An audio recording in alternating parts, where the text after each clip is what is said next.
Pegue comigo sua Bíblia, no Evangelho de São Lucas, capítulo 10. Sabe, irmãos, quando nós nos colocamos para ouvir Deus, Deus fala conosco. Deus não faz de conta que fala. Deus, Ele fala conosco. Mas para que Deus fale conosco, precisamos nós abrirmos o nosso ouvido, estarmos atentos àquilo que Ele quer falar conosco. Deus tem muitas coisas a falar conosco. Jeremias capítulo 33, versículo 3, vai dizer para nós assim: invoca-me e eu te responderei coisas grandiosas que desconheces. Invoca-me e eu te responderei coisas grandiosas que desconheces. Bem, portanto, é importante nós invocarmos o Senhor e preparar o nosso ouvido para ouvir. E esse é o momento que Deus quer falar conosco, a partir da sua poderosa palavra. A Bíblia fechada é apenas um livro. A Bíblia aberta é Deus falando conosco. Está entendendo? Se você de repente tem uma Bíblia e fica guardada a semana inteira, Deus não vai falar nada para você. Mas se você pega e começa a comer este livro sagrado, Deus vai nos instruindo, Deus vai nos curando, Deus vai falando, Deus vai nos formando, Deus vai nos fazendo melhores a cada dia, porque nos colocamos na escuta daquele que nos amou primeiro. Amém? Evangelho de São Lucas, capítulo 10, versículo 30 em diante. Vai dizer para nós assim: Jesus retomou. Certo homem descia de Jerusalém para Jericó e caiu nas mãos dos assaltantes. Esses arrancaram-lhe tudo, espancaram e foram-se embora, deixando-o quase morto. Por acaso, um sacerdote estava passando por aquele caminho, quando viu o homem, seguiu adiante pelo outro caminho. O mesmo aconteceu com um levita. Chegou ao lugar, viu o homem e seguiu adiante por outro lado. Mas um samaritano que estava viajando chegou perto dele, viu e moveu-se de compaixão. Aproximou-se dele e tratou-lhe as feridas, derramando nelas óleo e vinho. Depois colocou em seu próprio animal e o levou a uma pensão, onde cuidou dele. No dia seguinte, pegou 2 denários e entregou-lhe ao dono da pensão, recomendando: toma conta dele. Quando eu voltar, pagarei que tiveres gasto a mais. Na tua opinião, perguntou Jesus, qual dos 3 foi o próximo do homem que caiu nas mãos dos assaltantes? E ele respondeu: aquele que usou de misericórdia para com ele. Então Jesus lhe disse: vai e faz tu a mesma coisa. Palavra do Senhor, palavra da nossa salvação. Sabe, irmãos, para nós entendermos esse texto, Jesus estava falando com alguém. E quem que era esse alguém? Era um doutor da lei. Esse doutor da lei estava sentado ouvindo Jesus, mas de repente ele se levanta e começa a questionar Jesus, para pôr Jesus em prova. Nós sabemos que os doutores da lei, os escribas, os fariseus, eles não gostavam muito de Jesus. Não porque Jesus fazia as coisas erradas, porque Jesus fazia o que precisava ser feito. E quando eles engessavam o povo, Jesus então conduzia o povo ao coração de Deus. E com isso então incomodava os grandes da religião judaica. Então o doutor da lei então questiona para Jesus: Jesus, o que devo fazer para herdar o reino de Deus, a vida eterna? Vai dizer para nós então Jesus dizendo assim: o que está escrito na lei? Como lês? E E ele respondeu: amarás o Senhor teu Deus de todo o teu coração, com toda a tua alma, com toda a tua força, com todo o teu entendimento, e ao teu próximo como a ti mesmo. Nós vamos entender que esse próximo para os judeus era somente aqueles que faziam parte do povo israelita. Quem era fora do povo de Israel não eram os próximos deles. Portanto, o samaritano, por exemplo, nós sabemos, eles não topavam os samaritanos, não gostavam dos samaritanos por diversas situações. Porque era um povo que vivia no meio de povos pagãos. E por causa que vivia no meio de povos pagãos, eles adoravam também os deuses dos povos pagãos. Portanto, os judeus não gostavam deles por causa disso. Então, eles não eram considerados seu próximo.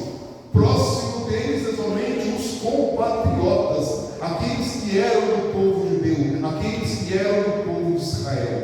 Fora isso, era uma pessoa qualquer. Aí então nós entendemos todo esse contexto em que o homem estava viajando. E veja, dentro da geografia, quem vem da Galileia para a Judéia precisava passar por Samaria, ou passava por dentro de Samaria, ou dava uma baita de uma volta.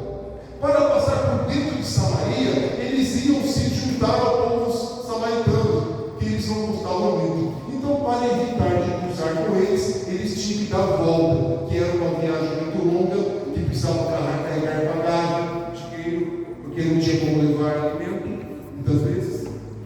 Então, era muitas vezes isca fácil para os ladrões. Então, entrando no contexto desse nosso texto que nós lemos, estava caminhando o homem, quando de repente ele foi abordado por ladrões que o bateram, machucaram, deixaram o quase morto na estrada e levaram todos os seus bens. Primeiro, passou um sacerdote do povo judeu, olhou para ele, por ser um homem que estava machucado muitas vezes, eles não sabiam o que era, e para não ficar impuro a religiosidade, ele passa adiante. Dali a pouco vem um outro, um levita, olha aquele homem também na situação que estava e passa adiante por outro lado. Em terceiro momento, passa o samaritano. Olha aquele homem, no texto vai dizer para nós que ele se moveu de compaixão por aquele homem. Tomou ele, colocou o azeite, colocou o vinho nas suas feridas, fez os seus primeiros cuidados e o levou até a pensão. No dia seguinte, ele deu então 2 moedas de denário para o dono da pensão e disse para ele uma ordem: toma conta dele. E faz uma promessa: porque quando eu voltar, eu pagarei tudo que tiveres gasto a mais. E ele vai. Irmãos, nós podemos olhar para esse texto e trazer para a nossa vida. Primeiro, quem é o samaritano?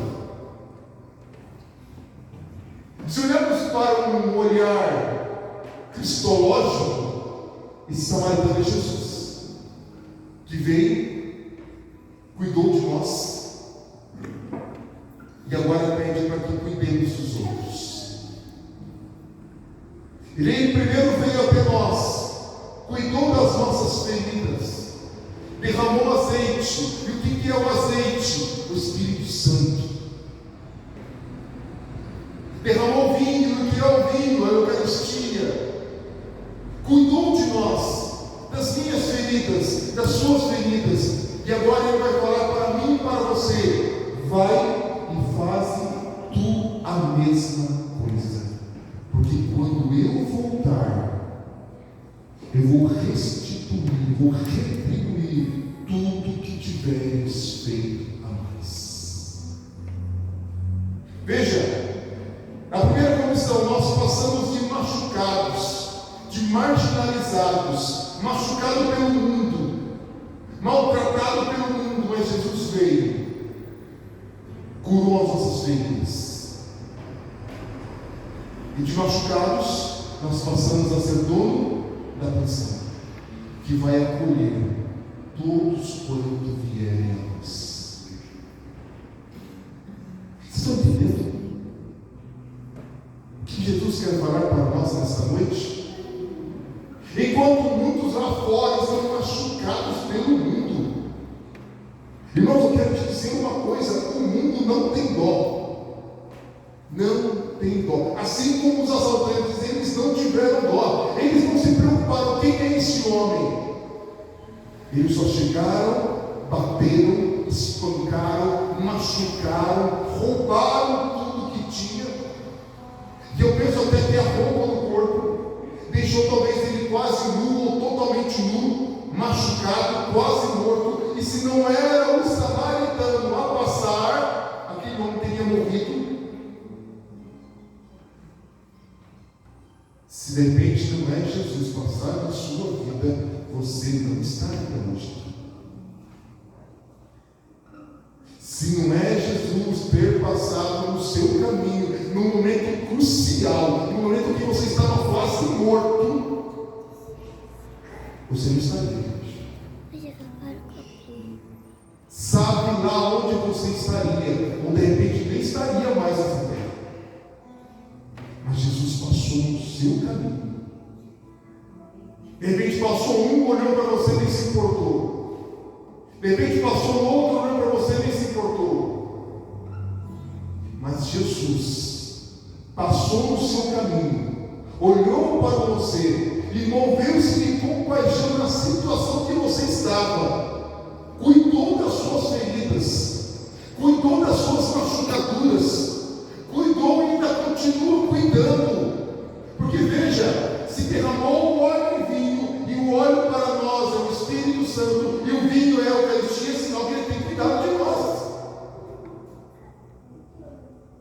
Se todos os dias nós clamarmos batismo no Espírito Santo, se todos os dias, ou pelo menos todos os domingos, nós fomos até a Santa Missa e comungarmos o corpo do Senhor, é o Senhor cuidando de nós, é ou não é?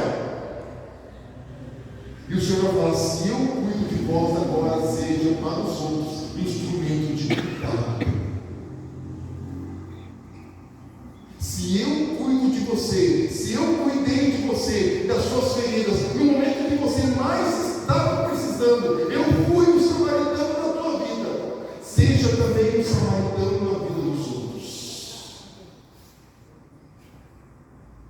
E conforme eu vou falando, você já vai pensando quem que é. De repente, pessoas na sua rua, no seu bairro. Irmãos, tem muitos por aí afora, machucados pelo mundo. Deixa eu te dizer, estrupiados pelo mundo.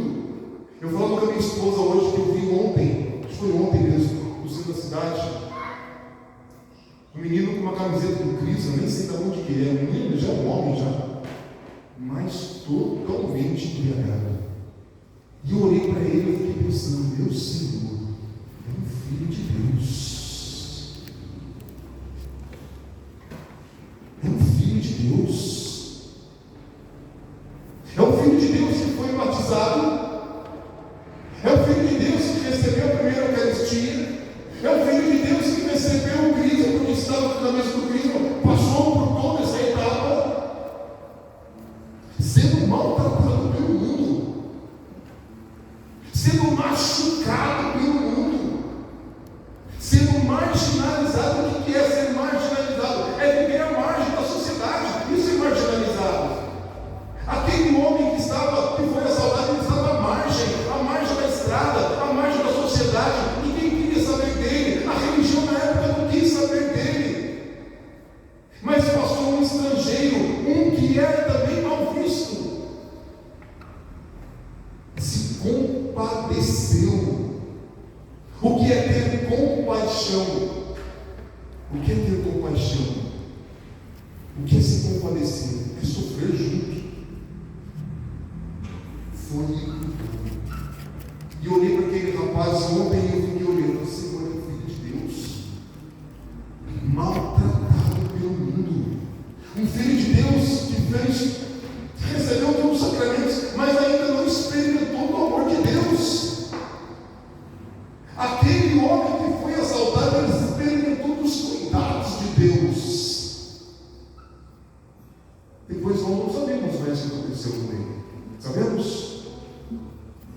vai terminar uma ordem que Jesus dá para o doutor da lei: vai e faz tu a mesma coisa. Mas tu a mesma coisa o quê? Cuida do teu próximo. O Senhor vai falar para mim e para você hoje, e provocando o nosso coração. Irmãos, saiam daqui provocados. Saiam daqui provocados. Se nós não olharmos para os irmãos lá fora, desculpa dizer a expressão, metido na bebida, nas drogas, na vida errada, enfiado no pecado, e nós não nos compadecermos. Aliás, Jesus veio para isso, irmãos. Jesus veio para anunciar o que é a libertação. Libertação do que? Do mal, do pecado, para nos livrar de todas as amarras de Satanás, de toda a mentira de Satanás. Se ele veio e fez isso por nós, vai e faz tu a mesma coisa. É o Senhor falando para nós, provocando o meu coração, o teu coração, a tua vida. O Senhor falando: olha para a tua casa, olha para a tua rua, olha para aqueles que estão próximos e se compadeça. Faz tu a mesma coisa. Muitas vezes, irmãos, nós não conseguimos fazer por atitudes, mas, irmãos, só o fato de bater nosso joelho no chão e intercedermos por Ele, para que o Senhor transforme as vidas, já é ser samaritano na vida do outro.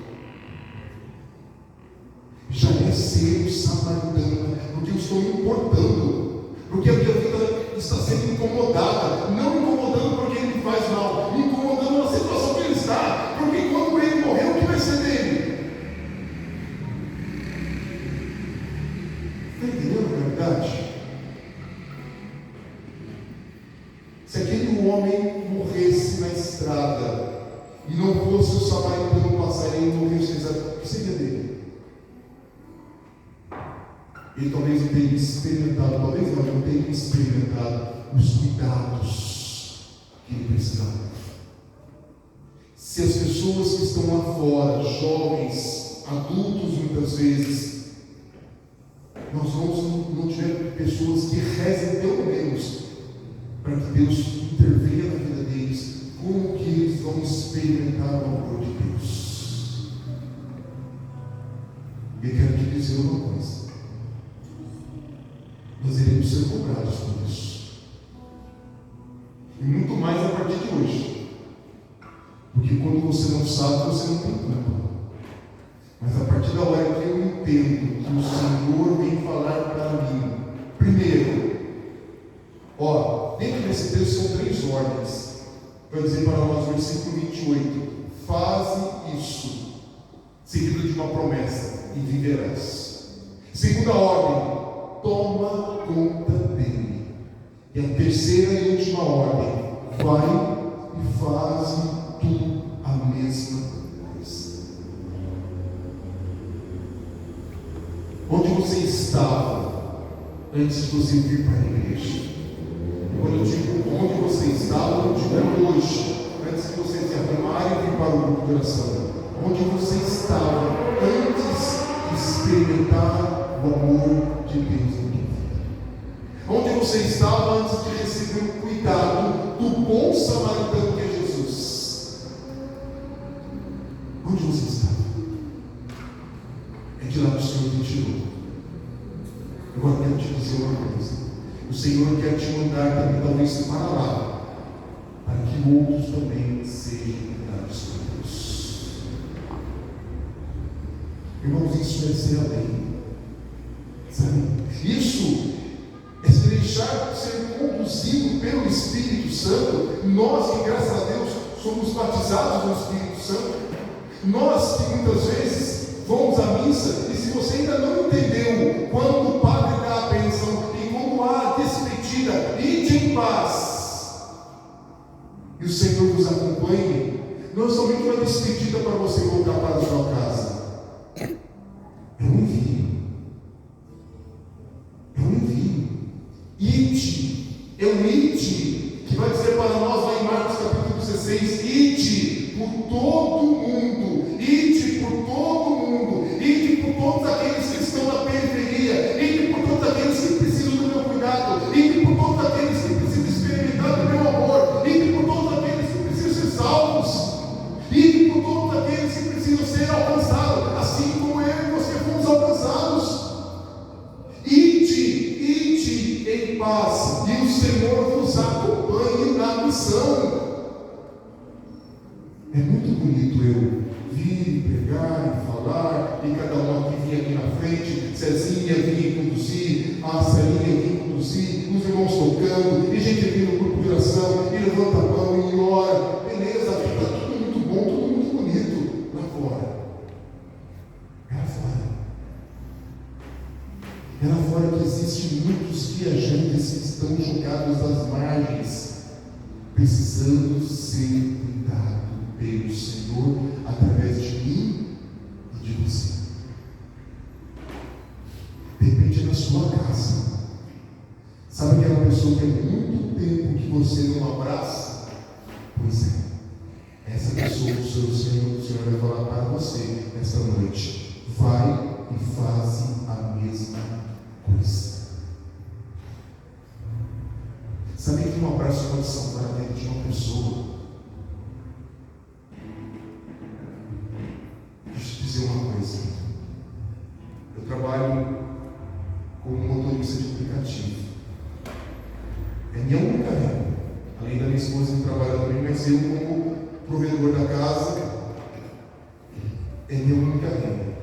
E há uns tempo atrás, talvez um mês ou talvez 2 meses, de uma passageira que sempre eu pego, e ela sempre alegre, vinha dando risada, conversando depois do serviço. Teve um dia que eu peguei, ela estava meio borocochô. Foi alguma coisa aconteceu. Ela desembarcou, foi para a casa dela, não falou nada, eu também fiquei na minha. Uma segunda vez eu percebi que ela continuava assim, e Deus moveu meu coração. No final, eu vou perguntar para ela o que estava acontecendo, e ela começou a chorar. Eu deixei que ela falasse. Ela foi contando os problemas que ela estava passando, não em detalhes, mas de uma luta. Irmãos, eu não pensei 2 vezes movido pelo Espírito. Não que eu seja muito obediente a Deus, eu também às vezes sou muito cabeça dura, sabe? Mas eu falei assim: posso rezar para você? Ela falou: pode. Eu só estendi a mão para trás assim, segurei na mão dela e rezei por ela. E você, agora, a próxima vez que eu ver você, eu preciso ver você melhor. E isso já veio o filho dela um pouco menor que a minha. E falou assim: olha, eles precisam de você. Ela falou que estava num processo de depressão, e tal. Ela entrou. Passou um tempo, eu peguei ela, ela estava um pouco melhor, mas estava meio derrubada. Acho que foi ontem. Eu peguei ela falou que estava 80% melhor. 80% melhor. Sabe, não que eu seja o bonzinho da história. Eu ouvi um irmão hoje conversando com o irmão, ele falou assim: olha, dentro das histórias que Jesus conta, o bom é Deus e o pior somos nós, né? Então, eu sou o pior da história. Mas se de repente Deus tivesse soprado no meu coração e me inspirasse essa atitude, e eu não tivesse procurado ser o único dócil possível, o que seria dela? Ele é a gente machucado, ferido.